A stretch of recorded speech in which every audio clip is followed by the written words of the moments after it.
में लेकर बैठिएगा। जो इंपॉर्टेंट तथ्य होंगे उन तथ्यों को आप लोग अवश्य नोट करिएगा। और टॉपिक आज की हमारी है DSSB पर अगर हम बात करें तो सतत विकास लक्ष्य है, sustainable development goal. Very very most important topic. और ये सवाल यूजीसी में भी इनके सिलेबस में मेंशन है, और अगर हम बात करें तो DSSB में भी आप लोगों से यहां से सवाल पूछे जा सकते हैं। ठीक है, सतत विकास लक्ष्य को ही धारणीय विकास लक्ष्य भी कहा जाता है। धारणीय विकास लक्ष्य भी बोला जाता है इसी को। ठीक है, और आपको बता दूं कि सतत विकास लक्ष्य का जो तात्पर्य है, जो मीनिंग है, वो क्या दर्शाता है कि वर्तमान में लोगों की आवश्यकताओं और आकांक्षाओं को इस प्रकार से पूरा करना है कि आगे आने वाली पीढ़ियों की अपनी आवश्यकताओं को पूरा करने की सामर्थ्य पर कोई आंच ना आए। वही शब्द रिलेट कराता है सस्टेनेबल डेवलपमेंट गोल या सतत विकास लक्ष्य। अब सतत विकास लक्ष्य की बात अगर हम करें तो संपोषणी या निर्वाहनी या टिकाऊ या शाश्वत या सतत विकास आदि शब्द में प्रयोग में लाए जाते हैं। इसके कई नाम है। जैसे अगर मैं बात करूं सतत विकास में तो एक वाहनी शब्द भी रिप्रेजेंट होता है। सतत विकास में एक शब्द संपोषणी रिलेट होता है। सतत विकास में एक शब्द निर्वाहनीय यूज होता है, एक शब्द टिकाऊ यूज होता है, एक शब्द जो है शाश्वत यूज होता है, और एक सतत विकास लक्ष्य और धारणीय विकास लक्ष्य। तो कई नाम है इसके जो प्रस्तुत किए जाते हैं सस्टेनेबल डेवलपमेंट गोल के अंतर्गत। अब ध्यान से सुनिएगा, यहां कहा जा रहा है आप लोगों से कि सतत विकास लक्ष्य से हमारा क्या तात्पर्य है। सतत विकास यह विचार है कि मानव विकास की भविष्य की पीढ़ी की अपनी जरूरतों को पूरा करने की क्षमता से समझौता किए बिना रहना चाहिए और अपनी जरूरतों को पूरा करना चाहिए। सतत विकास लक्ष्य की आधिकारिक परिभाषा पहली बार 1987 में ब्रेटलैंड रिपोर्ट में विकसित की गई थी। ठीक है, याद रखिएगा ये भी शब्द। आपको बता दें कि सतत विकास की अवधारणा में पर्यावरण के अनुरूप विकास के साथ ही संसाधनों को भावी पीढ़ियों के लिए बचाए रखने पर भी ध्यान रखा जाता था। और इस शब्द का प्रयोग पहली बार अगर मैं आपसे जिक्र करूं तो आपने एक नाम सुना होगा IUCN। ठीक है, जिसको हम लोग बोलते हैं international union for conservation of nature and जो है नेचुरल कंपोजिशन।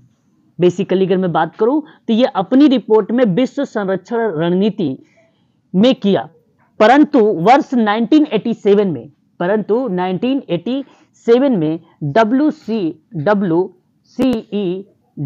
जिसको आप बोलते हैं world commission on environment and development, जिन्होंने कॉमन फ्यूचर नामक रिपोर्ट में इस शब्द को परिभाषा और कार्य पद्धति की व्याख्या किया था। तो ये दोनों शब्द इंपॉर्टेंट है, एक IUCN और एक है WCED। मैं दोबारा से रिपीट करूंगा, इन दोनों शब्दों को बड़े ध्यान से समझिएगा और नोट भी करिएगा। ठीक है, देखिए अगर मैं बात करूं जो सतत विकास लक्ष्य है, इस शब्द का पहली बार अगर किसी ने प्रयोग किया तो वो शब्द आता है IUCN। मैं यहां पे नोट भी करूंगा, ठीक है, ताकि आप उसे आसानी से याद भी रखें। ठीक है, IUCN। ठीक है, इसको कहा जाता है international union for conservation of nature and natural composition. ठीक है, IUCN का ये नाम है। इसने क्या किया, इसने अपनी रिपोर्ट विश्व संरक्षण रणनीति में, किसमें, विश्व संरक्षण रणनीति में किया, ठीक है, इसमें इसने किया। परंतु वर्ष की अगर हम बात करें, परंतु वर्ष 1987 में अगर हम बात करते हैं तो WCED का नाम आता है। W याद रखेंगे, CED का नाम आता है। इसका मतलब है वर्ल्ड कमीशन ऑन एनवायरमेंट, ठीक है, एंड एक मिनट, एंड डेवलपमेंट ने कॉमन फ्यूचर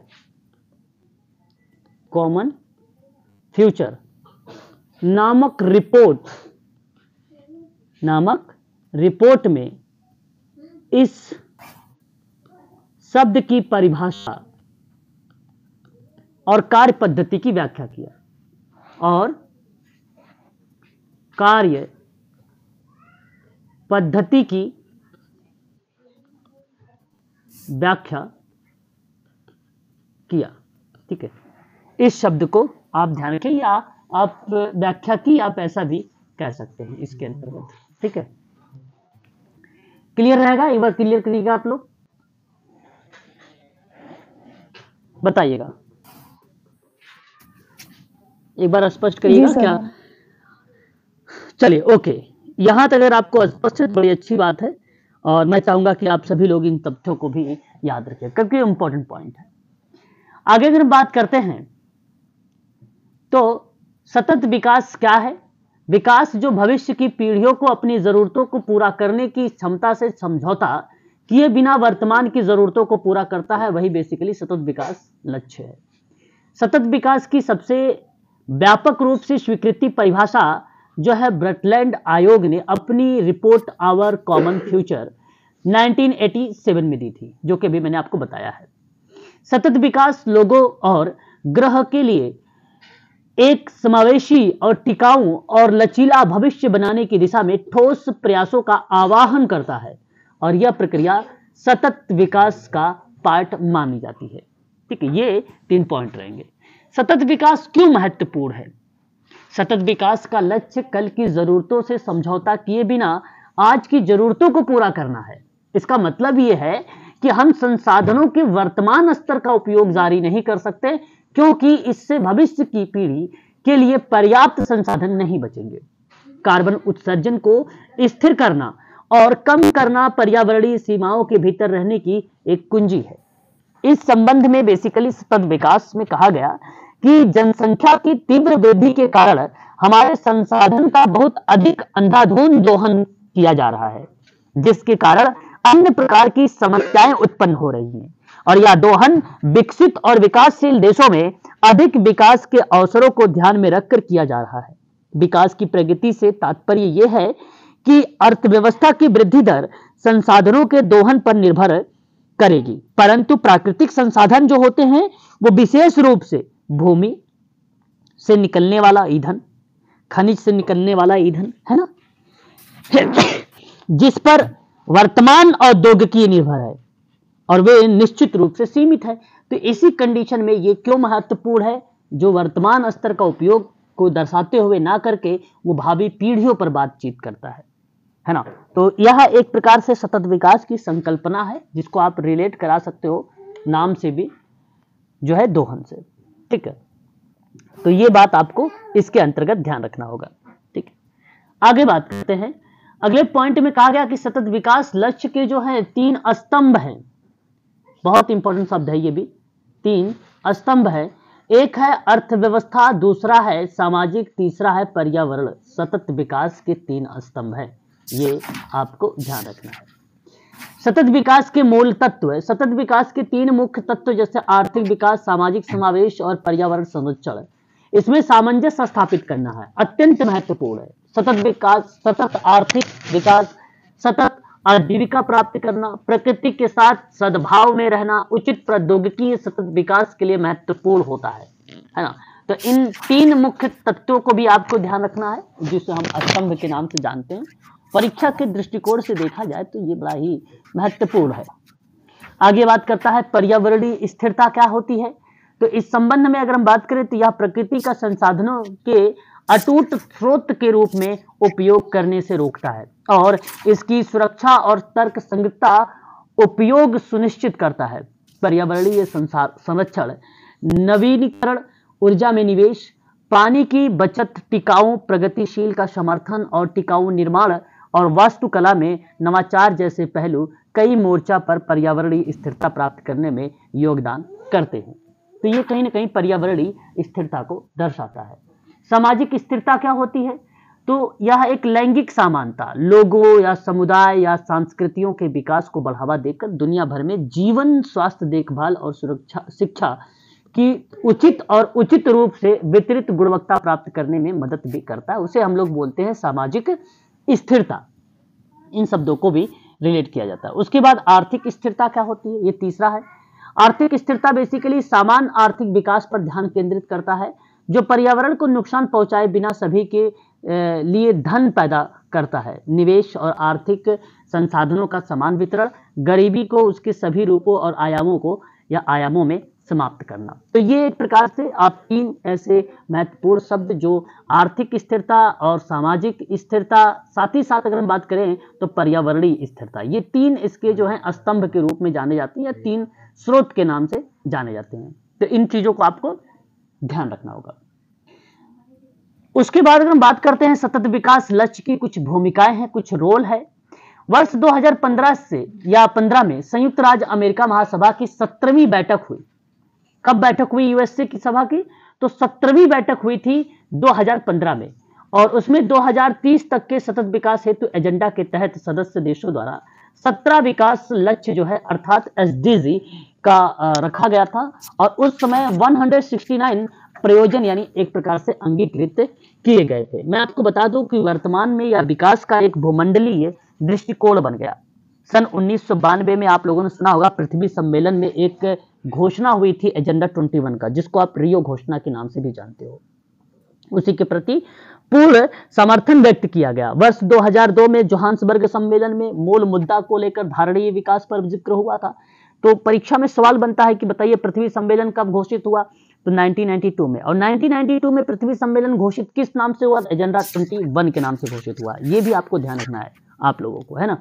तो उसी के अंतर्गत आप ध्यान रखा 17 लक्ष्य थे और 169 जो है प्रयोजन, जिसको आप इंडिकेटर्स के नाम से भी या सदस्य के नाम से भी जान सकते हैं।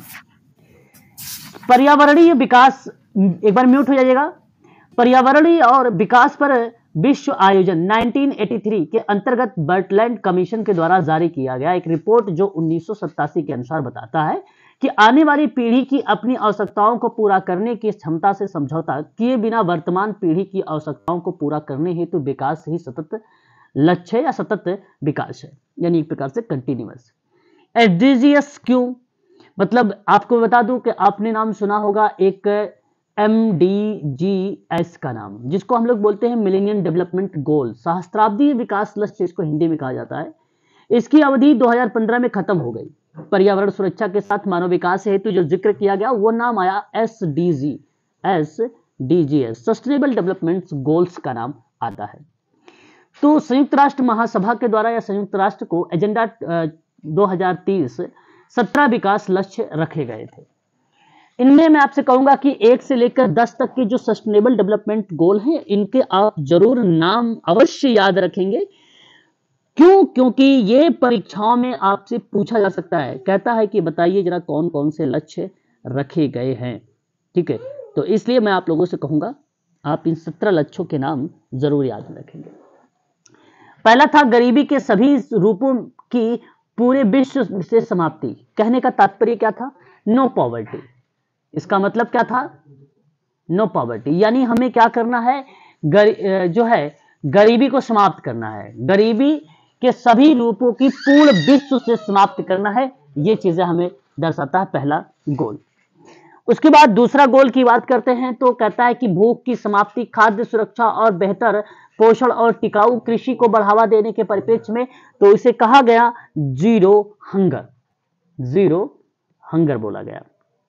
ठीक है, तो ये आपको ध्यान रखना होगा। ये 2 पॉइंट जो हैं आपके इंपॉर्टेंट है परीक्षा के दृष्टिकोण से। ये तो हमेशा पूछे ही जाते हैं आप लोगों से, कभी भी पूछ लेता है भाई कि बताइए नो पॉवर्टी, या तो इसको एलिमेंट करने में भी आता है मजा, क्योंकि ऑप्शन में अगर कोई और भी पूछता है तो यह एलिमेंट में भी बड़ा महत्वपूर्ण भूमिका निभाता है। आप एलिमेंट भी कर सकते हो, तो इसलिए पहला दूसरा को आप अवश्य याद में रखिएगा। ठीक है, और इजी भी है। तो नो गरीबी मतलब, और उसके बाद नो पॉवर्टी और जीरो हंगर। ठीक है, तीसरा कहता है कि सभी आयु के लोगों में स्वास्थ्य और सुरक्षा और स्वास्थ्य जीवन को बढ़ावा देने के संबंध में बात कर, यानी एक प्रकार से good health and well being की बात करता था, जो आपका आता है थर्ड। सभी आयु के लोगों में स्वास्थ्य को लेकर, सुरक्षा को लेकर, स्वास्थ्य जीवन को बढ़ावा देने के संबंध में जिक्र किया गया था। चौथा था समावेशी और न्याय संगत गुणवत्ता युक्त शिक्षा सुनिश्चित करने के साथ ही सभी को सीखने का अवसर देना। ये चौथा था। ये बेसिकली अगर हम बात करते हैं तो कहीं ना कहीं अगर हम जिक्र करें तो यह आपको बताता है क्वालिटी एजुकेशन को लेकर, है ना, समावेशी और न्याय संगत गुणवत्तापूर्ण शिक्षा। तो इसका मतलब क्या था, रिप्रेजेंट करता है ये एक प्रकार से क्वालिटी एजुकेशन को लेकर। ठीक है, तो ये 4 आपके लक्ष्य हो गए, no poverty, zero hunger and good health and wellbeing, and तीसरा आ जाएगा आपका क्वालिटी हेल्थ, क्वालिटी एजुकेशन।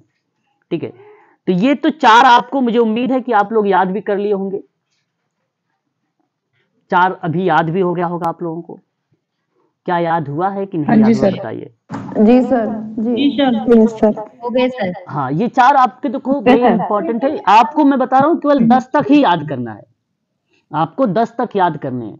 अगर 10 याद है तो इससे जो भी सवाल बनाएंगे आप आसानी से कर लेंगे। 17 को उधर आएगा ही नहीं, अभी उधर भी बता दूंगा, आपको इजीली याद कर लोगे। ठीक है, हालांकि मैंने इस पर एक वीडियो बना रखा था पहले ट्रिक के माध्यम से, है ना, MDGS करके ट्रिक बनाया था, उस ट्रिक से भी आप चाहो तो याद कर सकते हो, लेकिन ट्रिक्स में ज़्यादा होश पोश हो जाएगा, इस तरीके से आप आसानी से भी कर सकते हो। ठीक है, आगे बात करते हैं लक्ष्य 5 पर।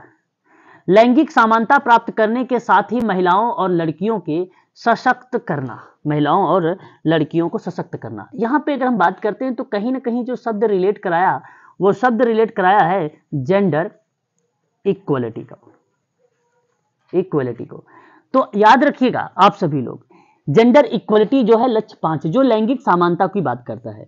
तो मेरे कहने का जो भाव है, नो पॉवर्टी पहला लक्ष्य है, दूसरा जीरो हंगर है, तीसरा good health and well being है, चौथा जो है क्वालिटी एजुकेशन है, पांचवा जो है आपका जेंडर हेल्थ है, जो सॉरी जेंडर इक्वलिटी है, जेंडर इक्वलिटी है।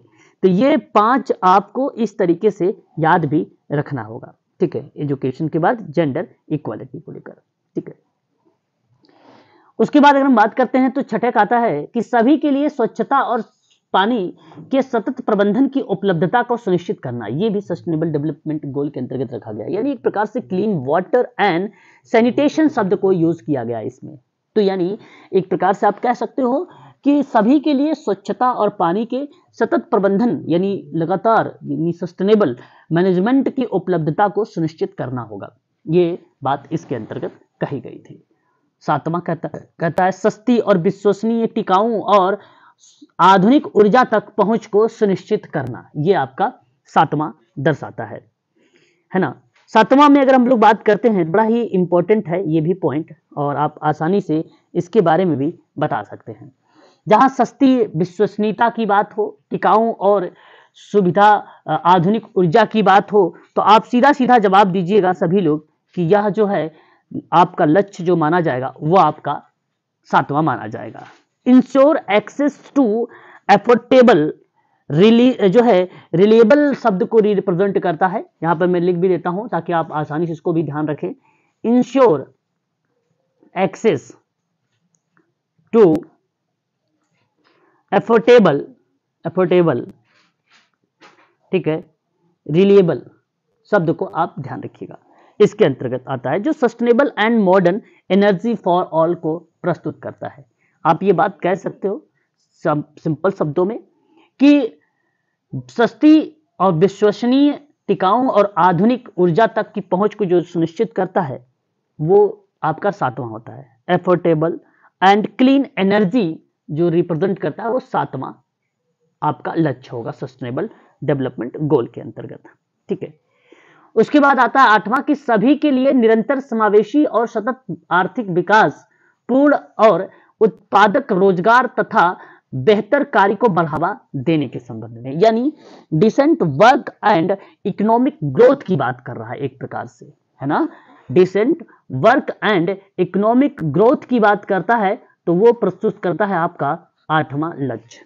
जैसे अभी अभी आप लोगों ने देखा शुरुआत में कि नो पॉवर्टी है, जहां पे गरीबी को खत्म करना है, जीरो हंगर है यानी भूखमरी को भी समाप्त करना है, good health and well being यानी अच्छे स्वास्थ्य की बात करनी है, क्वालिटी एजुकेशन की बात करना है, गुणवत्तापूर्ण शिक्षा की बात करना है 4 में, 5 में जेंडर इक्वालिटी की बात करनी है यानी लैंगिक समानता की बात करनी, बहुत इंपॉर्टेंट है 5वां वाला।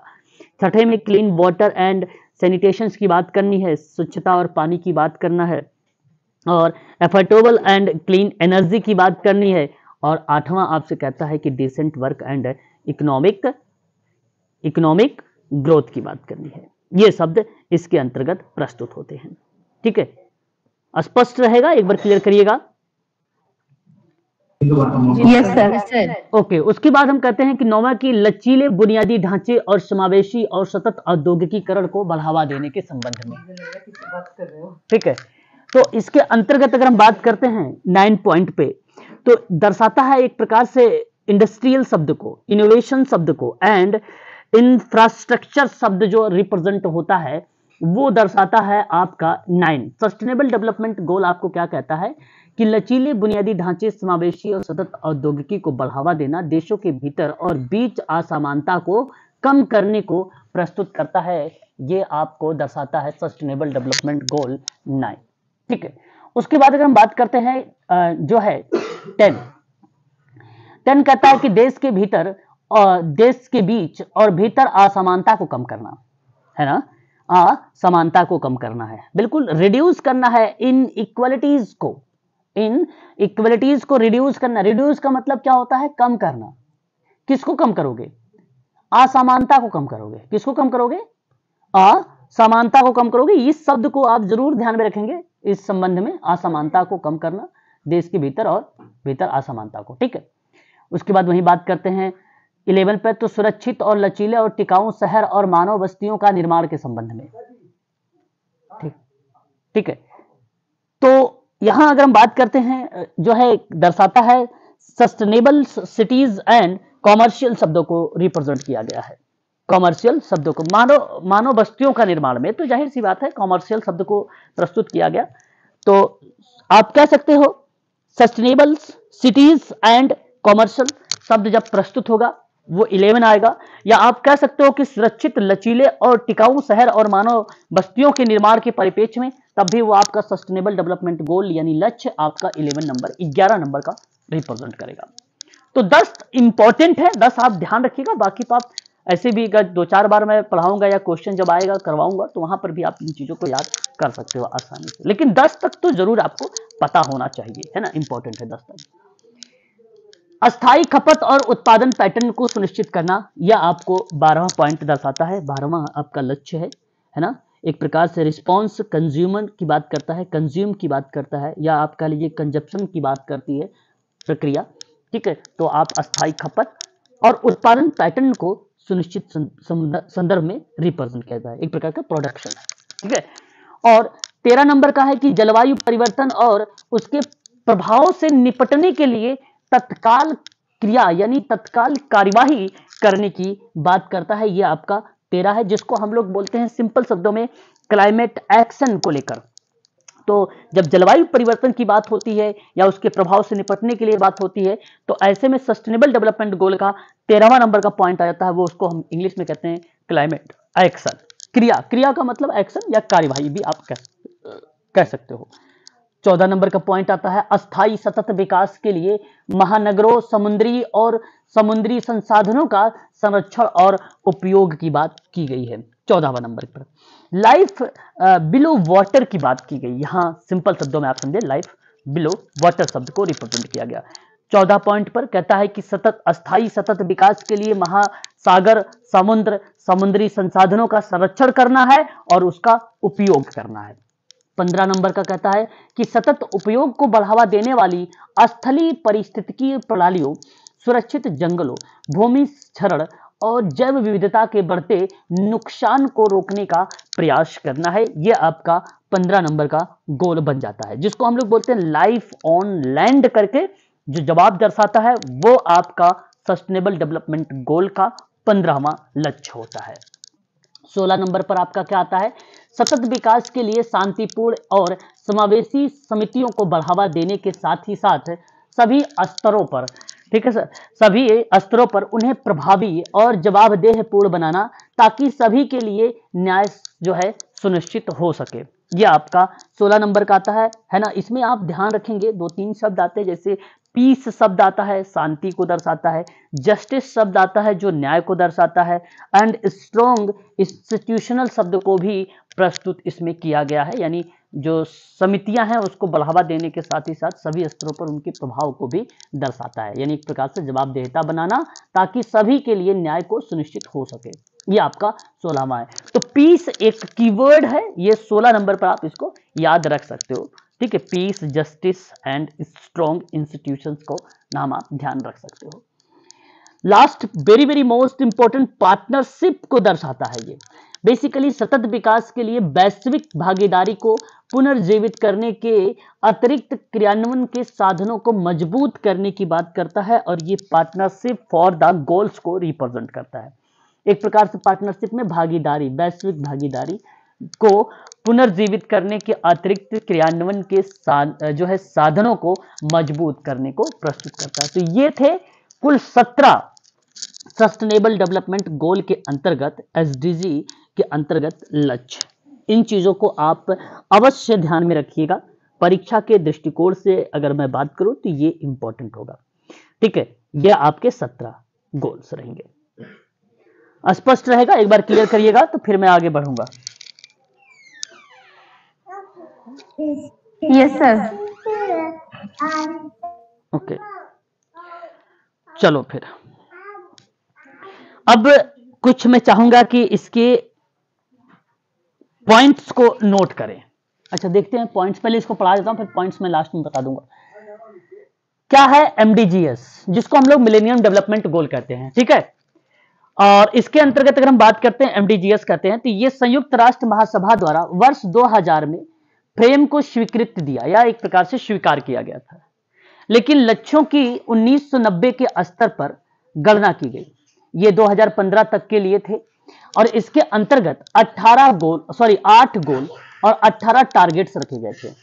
तो एमडीजीएस बेसिकली अब है नहीं, जो 2000 से चलाया गया था 2015 तक था, ठीक है। लेकिन लक्ष्यों की 1990 के स्तर पर ही गणना की गई थी इसकी, जो 2015 तक चलाया गया था, ठीक है। बाद में अब ये 2015 से इसको फिनिश कर दिया गया, तो 2015 से आपका क्या आ जाता है, सस्टेनेबल डेवलपमेंट गोल आ जाता है, ठीक है। आगे बात करते हैं। एसडीजी 1 जनवरी 2016 के प्रभाव में आ गया। यूएनडीपी की निगरानी और संरक्षण में अगले 15 सालों तक ये प्रभावी रहेंगे। संयुक्त राष्ट्र की प्रमुख एसडीजी लक्ष्य प्राप्ति कार्य करने वाली संस्था यूएनडीपी विश्व के 170 देशों में से इन लक्ष्यों को प्राप्त करने पर नजर रखेगी। तो इसीलिए कहा जाता है संयुक्त राष्ट्र, अगर हम बात करें सस्टेनेबल डेवलपमेंट गोल में एक अहम भूमिका किसकी है, तो यूएनडीपी की है। इसलिए मैं आप लोगों से कहूंगा कि इसका नाम भी आप अवश्य याद रखेंगे। एक हिस्ट्री के पॉइंट ऑफ व्यू से बात करूं तो हिस्ट्री में इसका नाम बेसिकली ज्यादा पूछा जाता है, यूएनडीपी का, ठीक है। तो यूएनडीपी का नाम आप जरूर ध्यान में रखेंगे। और यह आपको क्या बताता है, संयुक्त राष्ट्र की प्रमुख एसडीजी जो लक्ष्य प्राप्त करने वाली संस्था है, वो यूएनडीपी विश्व के 170 देशों में से इन सभी लक्ष्यों को प्राप्ति करने पर नजर रखती है। यूएनडीपी का प्रमुख लक्ष्य इन देशों में गरीबी को खत्म करना, मैंने पहले बता दिया, पहला लक्ष्य है। लोकतांत्रिक शासन व्यवस्था को प्रोत्साहन, पर्यावरण परिवर्तन, आपदा परिवर्तन पर कार्य करना, आर्थिक समानता प्राप्ति आदि पर ज्यादातर केंद्रित रहना, ये चीजें जो है दर्शाता है यूएनडीपी के अंतर्गत। एसडीजी के अंतर्गत अगर हम बात करें तो लक्ष्यों को प्राप्त करने के लिए सरकारी और निजी क्षेत्र और नागरिक समाज तथा सभी लोगों को आपसी सहयोग से काम करना होगा, इसके संबंध में प्रस्तुत होता है। वहीं बात करते हैं तो एशिया और प्रांत के लिए संयुक्त राष्ट्र आर्थिक और सामाजिक आयोग के बारे में। एशिया और प्रशांत के लिए संयुक्त राष्ट्र आर्थिक और सामाजिक आयोग के बारे में, ठीक है। इसको क्या बोला जाता है, जो है United Nations economic and social commission for Asia and the Pacific, ठीक है। तो इसको इन शॉर्ट में UNESCAP के नाम से जाना जाता है। संयुक्त राष्ट्र की क्षेत्रीय विकास शाखा है जिसका उद्देश्य है एशिया प्रशांत क्षेत्र में सामाजिक और आर्थिक विकास को बढ़ावा देना, ठीक है। इसमें भारत सहित एशिया प्रशांत क्षेत्र में 53 सदस्य देश और 9 सहयोगी सदस्य देश शामिल है। गठन इसका वर्ष 1947 में हुआ था। किसका? एशिया प्रशांत क्षेत्र के संबंध में जो हम बात कर रहे हैं इस समय, ठीक है। इसके संबंध में इसकी स्थापना की बात या गठन की बात 1947 आता है। मुख्यालय इसका जो है बैंकॉक यानी थाईलैंड में है। उद्देश्य कहता है कि सदस्य राज्यों का परिणाम उन्मुख परियोजनाओं, तकनीकी सहायता और क्षमता निर्माण में सहायता प्रदान, संबद्ध क्षेत्र से संबंधित प्रमुख चुनौतियों का समाधान करता है, ठीक है। ये देखो आप लोगों से DSSB में अगर हम बात करें तो ये सवाल बनते हैं कि इसका स्टेब्लिश कब हुआ, इसका मुख्यालय कहाँ है, ठीक है, और ये इसका उद्देश्य क्या हो सकता है या किस में कार्य करता है। तो आप तकनीकी सहायता, क्षमता निर्माण में सहायता करता है भारत सहित एशिया प्रशांत क्षेत्र में। और कुल टोटल कितने सदस्य देश हैं? तो 53 हैं। सहयोगी सदस्य कितने हैं? तो 9 देश हैं, ठीक है। ये बात आप ध्यान रखिएगा।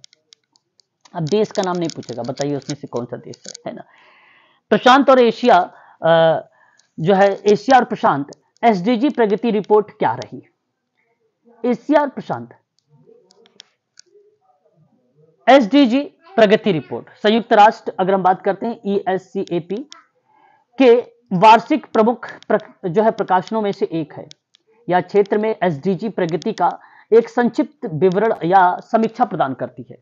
ESCAP के अंतर्गत अगर हम बात करते हैं तो यहां दर्शाता है कि उसके भागीदारी और संचालित कई ऐसे गतिविधियां हैं जिसके आधार पे एक कार्य करती है, ठीक है। तो सस्टेनेबल डेवलपमेंट गोल में आप इस बात को जरूर ध्यान रखेंगे, जो एक्टिविटी पर नजर रखती है या कार्य पर नजर रखती है। SDG जो है संकेतों पर डेटा उपलब्धता बढ़ाने के लिए प्राथमिकताओं और विशेष रूप से सबसे कमजोर जनसंख्या समूहों पर रेखांकित करती है, जो अधिक न्याय संगत और समावेशी विकास की रणनीतियों का आयाम देने में मदद भी करती है, ठीक है। सस्टेनेबल डेवलपमेंट गोल्स के अंतर्गत अगर हम बात करते हैं तो very very most important points है, इस चीज को भी आप लोग ध्यान रखिएगा। ट्रांसफॉर्मिंग आवर वर्ल्ड के लेकर द 2030 यानी 2030 एजेंडा फॉर सस्टेनेबल डेवलपमेंट के संकल्प को, जिसे सतत विकास लक्ष्यों के नाम से भी जाना जाता है। तो ट्रांसफॉर्मिंग आवर वर्ल्ड किससे संबंधित है? सतत विकास लक्ष्य से संबंधित है। ये रिलेट करता है किसको? 2030 एजेंडा फॉर सस्टेनेबल डेवलपमेंट को रिलेट कराता है, ठीक है। उसके संकल्प को ये रिलेट कराता है, तो इसलिए आप ध्यान रखिएगा ट्रांसफॉर्मिंग आवर वर्ल्ड के नाम भी। भारत सहित अगर हम बात करते हैं तो 193 सदस्यों ने सितंबर 2015 में संयुक्त राष्ट्र महासभा की उच्च स्तरीय पूर्ण बैठक हुई थी। वो कौन सी बैठक थी? वो 17वीं नंबर की बैठक थी। इसे स्वीकार किया गया था कि 1 जनवरी 2016 को यह लागू कर दिया जाएगा और इसके तहत कुल 17 लक्ष्य 169 यानी 169 उपलक्ष्य, जिसको आप एसोसिएटेड टारगेट बोलते हो, निर्धारित किए गए, जिन्हें 2016 से 2030 की अवधि में प्राप्त करना है। 2016 से लेकर 2030 तक में आपको 17 जो लक्ष्य दिए गए हैं वो आपको वहां पे खरे उतरने हैं और वहां पे, और साथ ही साथ जो आपको सब टारगेट दिए गए हैं उसको भी आपको क्या करना है? वहां पे खरे उतारना है 169 को, यानी आपको पूर्ण कर लेना है। उल्लेख है कि उनमें कुल 8 लक्ष्य सहस्त्राब्दी विकास लक्ष्यों के से भी लिए गए हैं। जो 17 लक्ष्य हैं, जो पहले मिलेनियम डेवलपमेंट गोल चलाए जा रहे थे 2000 से लेकर 2015 के बीच में, उस गोलों को भी यहां पे 17 गोल के अंतर्गत शामिल किया गया है, जिन्हें एक व्यापक बनाते हुए अपनाया गया है, ठीक है। और आगे अगर हम बात करते हैं तो transforming our world 2030 agenda for sustainable development क्या होता है, इसके बारे में भी थोड़ा सा देख लेते हैं। वर्ष 2015 में संयुक्त राष्ट्र द्वारा अनुमोदित का मतलब होता है स्वीकृति। Transforming our world 2030 agenda for sustainable development संकल्प 2030 एजेंडा पर एक हस्ताक्षरकर्ता देश है। इस 2030 एजेंडे में सतत विकास लक्ष्य और 169 उद्देश्य शामिल है। जहां एक और लक्ष्य 5 की बात करते हैं तो कहता है कि महिला और पुरुष की समानता हासिल करने और सभी महिलाओं और लड़कियों को सशक्त बनाने से जुड़ा एकल लक्ष्य है। वहीं दूसरी ओर पूरे ही एजेंडे में महिला पुरुष समानता की मुख्य धारा में लाने की भी बात की गई है। समाज की मुख्य धारा से जोड़ने की बात करता है महिला और पुरुष को लेकर। ठीक है, तो इस चीज को भी आपको ध्यान रखना है। इसके अंतर्गत 17 लक्ष्यों के अंतर्गत 169 जो विशिष्ट लक्ष्य हैं, उद्देश्य हैं, उनके साथ एसडीजी निरंतर समग्र और समान आर्थिक विकास को बढ़ावा देने, सभी के लिए अधिक अवसर सृजित करने, असमानता कम करने, रहन सहन के मूलभूत स्तर में सुधार करने, समान सामाजिक न्याय को बढ़ावा देना, समावेश प्राकृतिक संसाधनों और पारिस्थितिक प्रणाली में समेकित और निरंतर प्रबंधन को बढ़ावा देने के संबंध में बातचीत की गई। इसका उद्देश्य यही है, आर्थिक विकास को बढ़ावा देना है, असमानता को कम करना है, स्तर में सुधार करना है, ठीक है, सामाजिक विकास को बढ़ावा देना है, इंक्लूजन चीजों को बढ़ाना है, समावेशन को बढ़ाना है, प्राकृतिक संसाधन प्रणालियां जो होती हैं उनको निरंतर मैनेजमेंट करना है। इस तरीके की बात कही गई है कुल टोटल, ठीक है, जिक्र किया गया है। ठीक है, तो यहां पर ये जो थे मैंने अभी आपको जो बताए हैं सस्टेनेबल डेवलपमेंट गोल के अंतर्गत कुछ इंपॉर्टेंट पॉइंट्स थे, ये था। बाकी और भी चीजें मैं यहां पर मेंशन करता हूं, उसको भी आप ध्यान से देख लीजिए एक बार। ठीक है, क्या क्या मेन तथ्य हैं जो परीक्षा में आप लोगों से पूछे जा सकते हैं। आपने नाम सुना होगा जून 1992 में, ठीक है, ब्राजील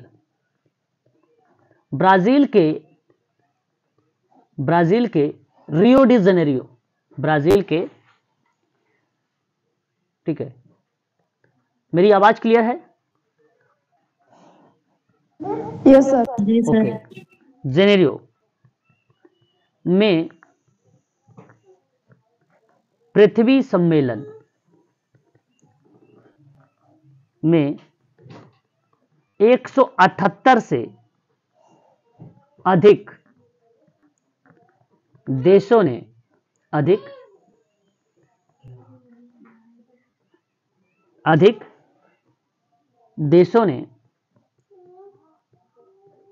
एजेंडा 21 को अपनाया। बस, ठीक है, ये पहला पॉइंट होगा, क्लियर रहेगा? बता दीजिए। जी सर। ओके, दूसरा पॉइंट अगर हम बात करते हैं, सदस्य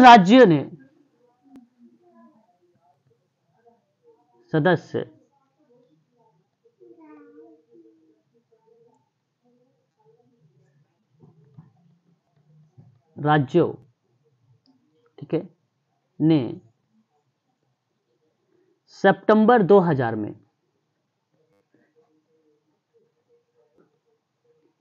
न्यूयॉर्क में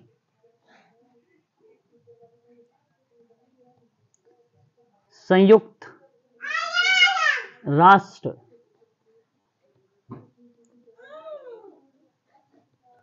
मुख्यालय में मिलेनियम, जिसको आप लोग बोलते हैं सहस्त्राब्दी, ठीक है, मुख्यालय में MDGs मिलेनियम डेवलपमेंट गोल्स को अपनाया। पेपर में कभी कभी आ जाता है MDGs के बारे में पूछ लेता है, तो याद रखिएगा। और ये 2000 से लेकर कब तक था? 2015 तक था। इस चीज को आप ध्यान रखिएगा, ठीक है। 2000 से लेकर 2015 कितने लक्ष्य थे? 8 लक्ष्य थे, ठीक है, ये बात आप ध्यान रखिएगा। उसके बाद सतत विकास लक्ष्य पर जोहान्सबर्ग घोषणा और क्रियान्वयन की योजना 2002 में कहां पर हुआ था? दक्षिण अफ्रीका में। कहां पर?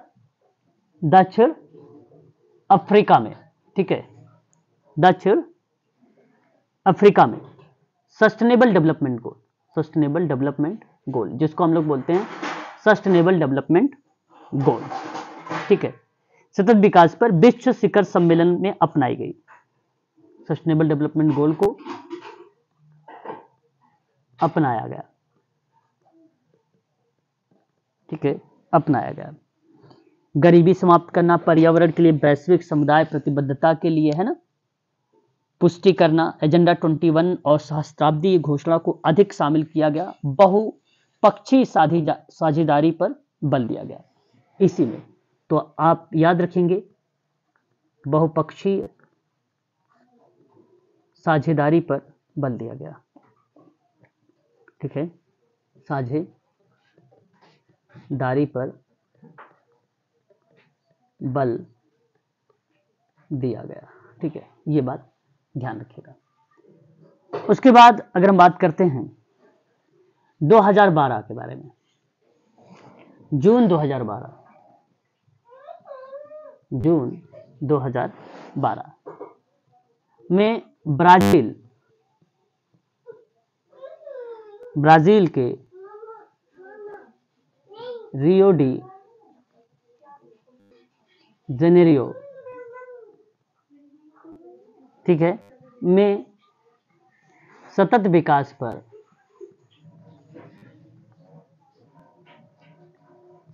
संयुक्त राष्ट्र सम्मेलन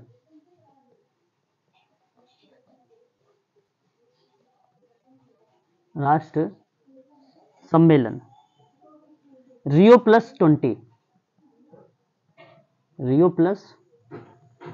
20 में सदस्य राज्यों ने परिणाम दस्तावेज द फ्यूचर वी वांट को अपनाया, ठीक है। अच्छा, द फ्यूचर वी वांट को अपनाना मतलब ये क्या था? ये अगर हम बात करते हैं तो हमारा साझा दृष्टिकोण था ये, है ना। इसका मतलब ये था कि गरीबी उन्मूलन आज दुनिया के सामने सबसे एक बड़ी वैश्विक चुनौती है और सतत विकास के लिए यह अनिवार्य आवश्यक है कि इस संबंध में हम मानवता को तत्काल गरीबी और भूख से मुक्त कराने के लिए प्रतिबद्ध हों, है ना। तो इसके संबंध में जो 17 गोल्स रखे गए हैं उन 17 गोल्स को इसके अंतर्गत शामिल कर दिया गया और कई पॉइंट में इस पर भी जिक्र किया गया है।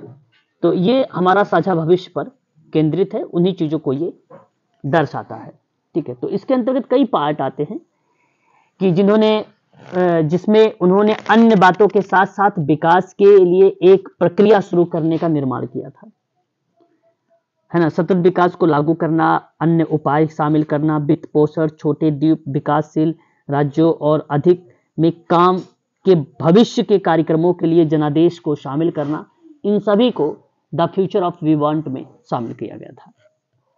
तो ये चीजें इसके अंतर्गत आती है।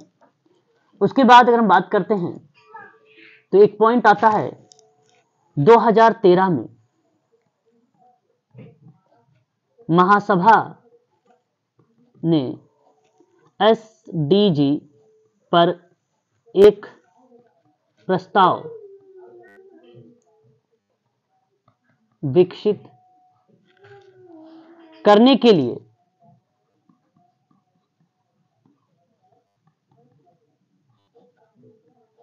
30 सदस्यीय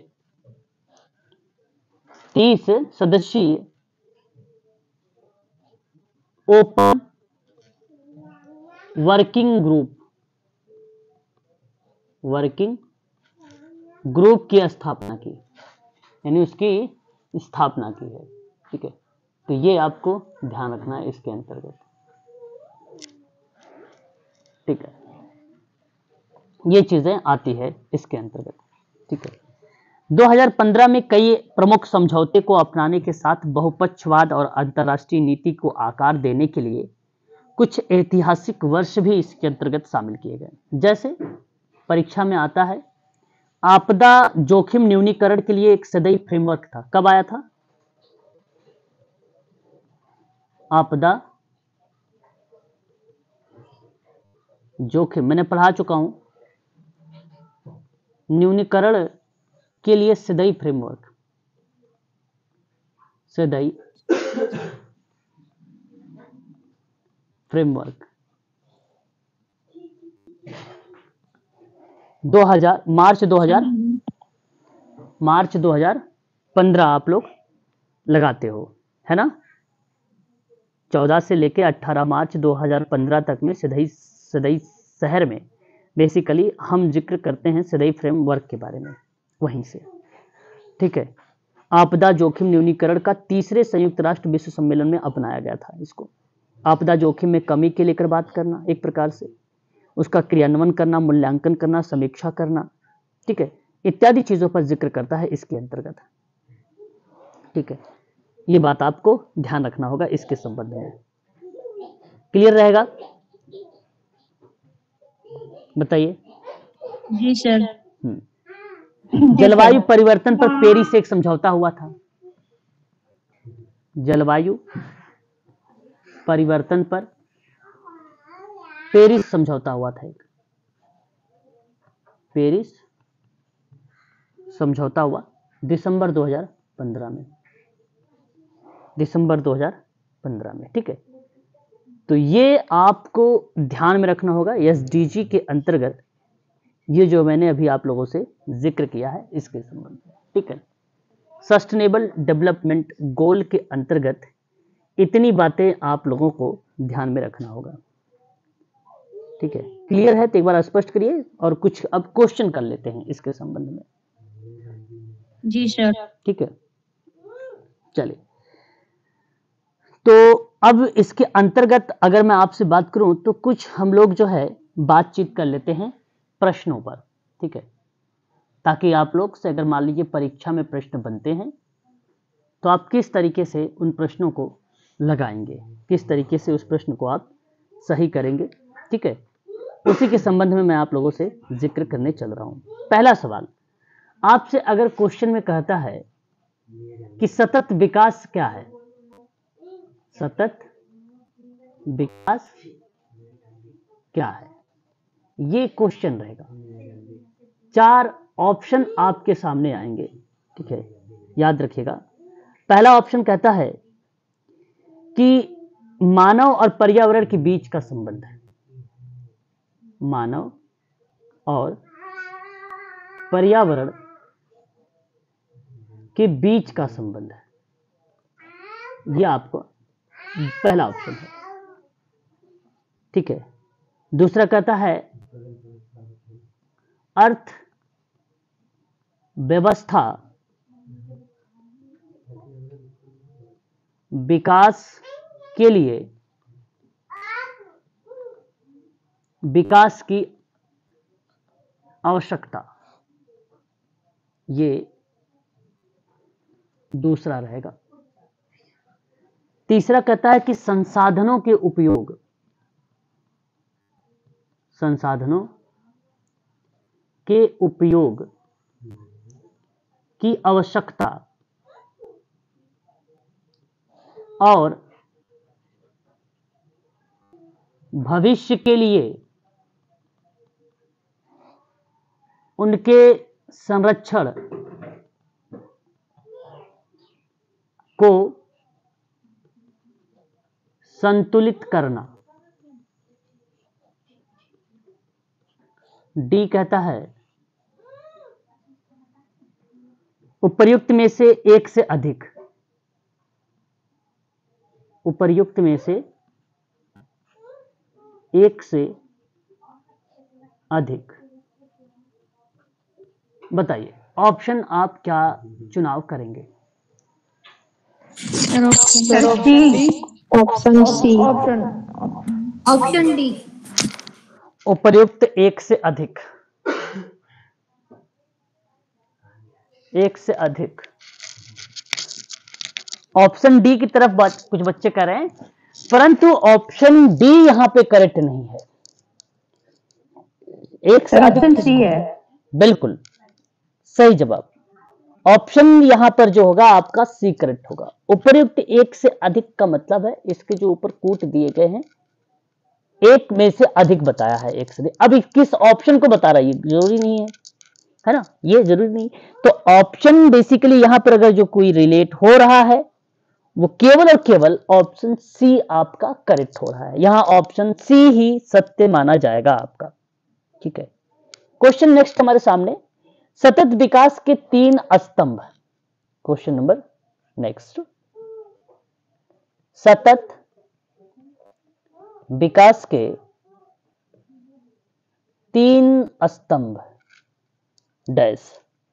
ऑप्शन ए सामाजिक, पर्यावरणीय या पर्यावरण और समानता। ऑप्शन बी सामाजिक, पर्यावरण और आर्थिक। ऑप्शन सी सांस्कृतिक, पर्यावरण और समानता। ऑप्शन डी उपर्युक्त में से एक से अधिक। Sir option B. Option B sir, बिल्कुल सही जवाब, ऑप्शन नंबर बी यहां पर करेक्ट जवाब होगा। बिल्कुल सही जवाब है, या आपका ऑप्शन नंबर जो जाएगा वो आपका बी वाला ऑप्शन करेक्ट हो जाएगा, यही ऑप्शन सत्य भी माना जाएगा आपका। ठीक है, इसी के अंतर्गत हमें देखने को मिलता है। अगला क्वेश्चन बड़े ही ध्यान से सुनिएगा, इंपॉर्टेंट क्वेश्चन है अगला सवाल। ठीक है, अगला क्वेश्चन आपसे कहता है कि निम्न में से कौन सा सतत विकास या अगर हम बात करें सतत विकास या धारणीय विकास लक्ष्य सभी के लिए जल और स्वच्छता की उपलब्धता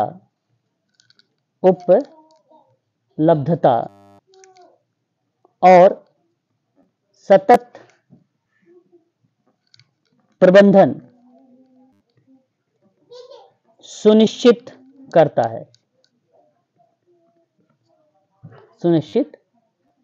है।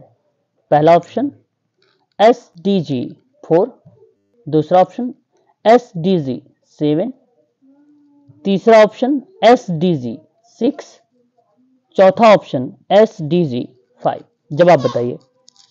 Sir SDG 6। Sir SDG 6 sir, C सही जवाब, बिल्कुल करेक्ट जवाब। ऑप्शन नंबर आपका यहाँ पे छठा ये गोल है, इस चीज को ध्यान रखिएगा।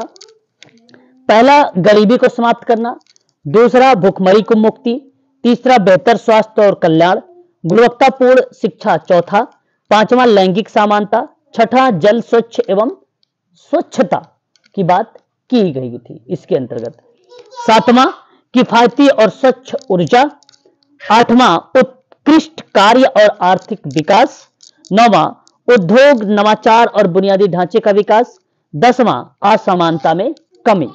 ये चीज आप जरूर ध्यान में रखेंगे। ये कुछ जो है सस्टेनेबल डेवलपमेंट गोल के लक्ष्य हैं जो परीक्षा के दृष्टिकोण से अगर हम बात करें तो इंपॉर्टेंट है। ठीक है, ये बात जरूर ध्यान में रखिएगा आप सभी लोग। ठीक है, बताइए। ओके, एक लास्ट क्वेश्चन करते हैं।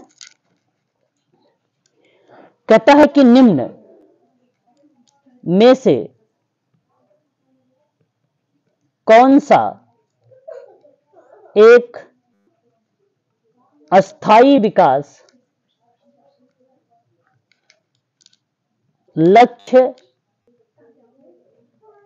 नहीं है जिसे 2030 तक प्राप्त करने का लक्ष्य रखा गया है?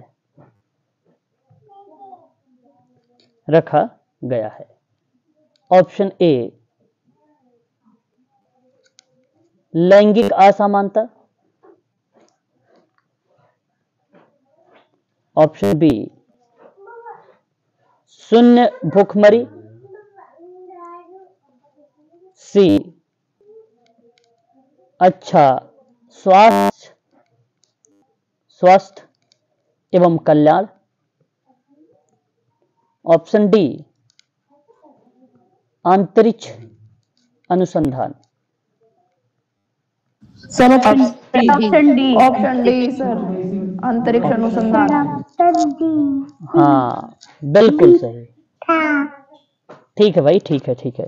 तो सही जवाब ऑप्शन डी आपने बताया है, जो अंतरिक्ष अनुसंधान बेसिकली यह एक अस्थायी विकास लक्ष्य नहीं है, ये बात आप कह सकते हैं। और सही जवाब ऑप्शन नंबर आपका डी ही माना जाएगा। ठीक है, एक सवाल और सम्मिलित कर दीजिए फटाफट। सम्मिलित करने वाला सवाल दूंगा और नीचे दूंगा यहाँ पे।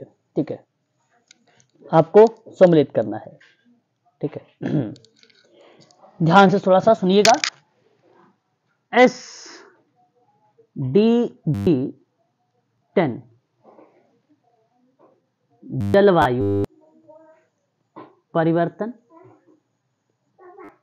SDG 13 भूमि पर जीवन, SDG 14 असमानताओं को या असमानताओं से कमी, और SDG 15 जल के नीचे का जीवन। ये आपको बताना है A, B, C, D 1, 2, 3, 4। ठीक है, ऑप्शन आपके सामने। अब यहाँ पे पहला ऑप्शन A का 1, B का 2, C का 3, D का 4। दूसरा A का 2, B का 3, C का 1, D का 4। 3 ऑप्शन आपसे। A का 3, B का 2, C का 4, D का 1। ऑप्शन 4, A का 3, B का 1, C का 4, D का 2। बताइए जरा ऑप्शन कौन सा सही होना चाहिए यहाँ पे? सर ऑप्शन पहले वाला। ऑप्शन पहला, ओके। पहला ऑप्शन सर। नो, ए का तो थर्ड है, SDG 10 में असमानताओं में कमी है।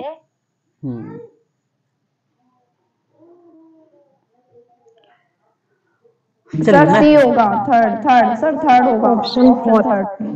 ओके, देखिए ऑप्शन थर्ड। अगर मैं आपसे बात कर रहा हूं ऑप्शन, अगर हम ए के, तो SDG 10 जो है वो दर्शाता है आपको असमानता में कमी को। SDG 10 की अगर हम बात करते हैं तो क्या दर्शाता है? वो देशों के भीतर और उनके बीच असमानता को कम करने की बात करता है। 13 कहता है कि जलवायु परिवर्तन, 13 क्या कहता है? जलवायु परिवर्तन और उसके प्रभावों से निपटने के लिए तत्काल क्रिया करना चाहिए। तो आप लगा सकते हो किस चीज को? 13 को। 13 जलवायु परिवर्तन को रिप्रेजेंट कर रहा है, तो आप यहां पर जलवायु परिवर्तन को रिप्रेजेंट कर सकते। जलवायु परिवर्तन और उसके प्रभावों को निपटने के लिए तत्काल कोई क्रिया करने को लेकर। और 14 कहता सतत विकास के लिए महासागर, समुद्र, है ना, समुद्र संसाधनों में संरक्षण या सतत उपयोग को लेकर। तो आप कह सकते हो इसका मतलब है कि ये जल के नीचे की जीवन की बात कर रहा है।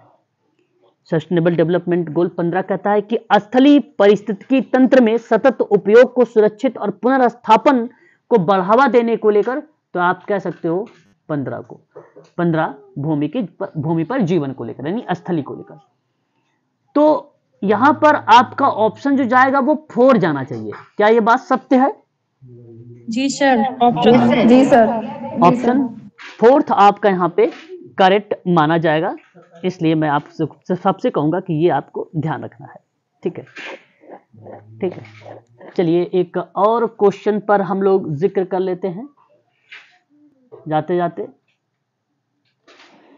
कहता है क्वेश्चन कि संयुक्त राष्ट्र के सस्टेनेबल डेवलपमेंट गोल्स के संदर्भ में SDG 10 निम्न में से कौन सा है? ऑप्शन ए, असमानताओं में कमी, बी, शून्य भूखमरी, सी, जलवायु क्रिया या कार्यवाही, उत्कृष्ट कार्य और आर्थिक वृद्धि। बताइए क्या होगा? असमानताओं में कमी। हाँ बिल्कुल सही जवाब, ऑप्शन नंबर ए आपका करेक्ट हो जाएगा। असमानताओं में कमी दर्शाता है। शून्य भूखमरी आपका जो है, शून्य भूखमरी 2 SDG 2 हो जाएगा, और उत्कृष्ट कार्य और आर्थिक वृद्धि जो है आपका 8 हो जाएगा।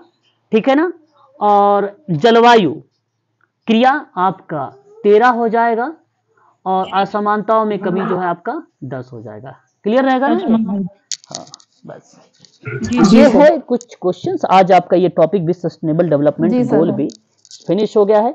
कल हम लोग देखते हैं क्या सिलेबस में आपका रह गया है, उस चीज को भी लेकर हम लोग बातचीत कर लेंगे। ठीक है, लगभग आपका सिलेबस अब तो पूर्ण रूप से ही समाप्त हो गया है। जो भी 2-4 चीजें रह गई उसको भी फिनिश कर दिया जाएगा जल्द ही। ठीक है ना? ठीक है, चलिए आज के लिए बस इतना ही।